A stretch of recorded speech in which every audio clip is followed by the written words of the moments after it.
Hi friends, నమస్తే. ఈరోజు వీడియోలో నేను అప్పటికప్పుడు ఎటువంటి పప్పులు నానబెట్టకుండా చూడండి ఇలాగ క్రిస్పీగా చాలా టేస్టీగా ఉండే దోశని మీకు చూపిస్తున్నాను. ఒకసారి మీరు కూడా ట్రై చేయండి. చూసారా ఎంత క్రిస్పీగా వచ్చిందో.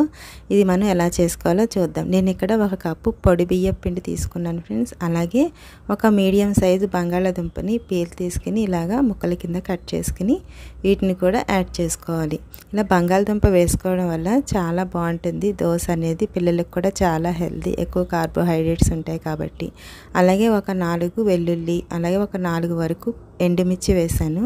అలాగే ఒక పావు కప్పు వరకు శనగపిండి వేసుకోండి. శనగపిండి వద్దనుకుంటే గోధుమ పిండి అయినా వేసుకోవచ్చు.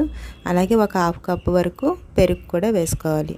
పులిసిన పెరుగు వేసుకుంటే చాలా బాగుంటుంది ఫ్రెండ్స్. ఇది వేసుకున్న తర్వాత ఇలాగా ఒకసారి ఇదంతా కలిసేటట్టు కింద కలుపుకోండి. ఇలా కలిపిన తర్వాత దీంట్లో నేను ఫస్ట్ ఒక కప్పు వాటర్ వేస్తున్నాను.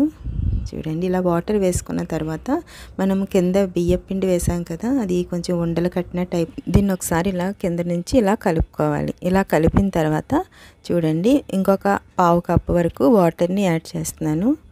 నాకు మొత్తానికి దీనికి ఒక 2 కప్పుల వరకు వాటర్ పట్టింది ఫ్రెండ్స్. చూడండి, ఇలా అయిన తర్వాత ఇప్పుడు దీన్ని మనం మిక్సీ పట్టుకుందాం. మెత్తని పేస్ట్ లాగా మనకి దోశ బ్యాటర్ ఎలా ఉంటుందో సేమ్ అలాగే మనం ఇలాగా మిక్సీ చేసుకోవాలి.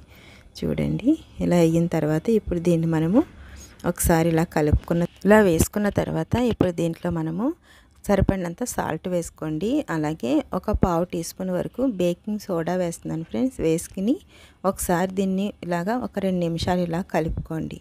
ఇలా కలుపుకోవడం వల్ల పిండి అంతా బాగా కలుస్తుంది. చూడండి, కన్సిస్టెన్సీ ఇలా ఉండాలి.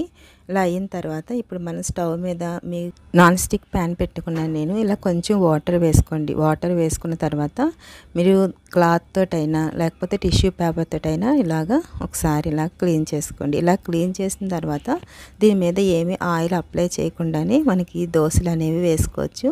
నాకు ఇక్కడ ప్యాన్ పెద్దగా ఉంది కదా, నేను ఇక్కడ పెద్ద దోశలే వేసుకుంటున్నాను. చూడండి, ఇలాగా పల్చగా వేసుకోండి. మీరు ఎంత పల్చగా కావాలనుకుంటే అంత పల్చగా వస్తాయి. చూడండి, పిల్లలు స్కూల్ నుంచి రాగానే అయినా మనం ఈ టిఫిన్ చేసి పెట్టచ్చు. చూసారు కదా ఫ్రెండ్స్, ఎప్పుడూ ఒకటే టిఫిన్ కాకుండా ఒకసారి ఇలా ట్రై చేయండి. బంగాళదుంప వేసాం కదా, చాలా టేస్టీగా ఉంది. పిల్లలు కూడా చాలా ఇష్టంగా తిన్నారు. మీకు నా వీడియో నచ్చినట్లయితే ప్లీజ్ సబ్స్క్రైబ్ చేసుకోండి ఫ్రెండ్స్, ఫస్ట్ టైం చూస్తున్నట్లయితే. అలాగే మీ ఫ్రెండ్స్ అండ్ ఫ్యామిలీ మెంబర్స్కి షేర్ చేయండి, లైక్ చేయడం మాత్రం మర్చిపోవద్దు. అలాగే ఇటువంటి బ్రేక్ఫాస్ట్లు, ఇన్స్టెంట్గా చేసుకునే బ్రేక్ఫాస్ట్లు మన ఛానల్లో చాలా ఉన్నాయి. ఒకసారి ట్రై చూడండి ఫ్రెండ్స్. చూసారు కదా ఎంత క్రిస్పీగా వచ్చినాయో. Okay friends, thanks for watching.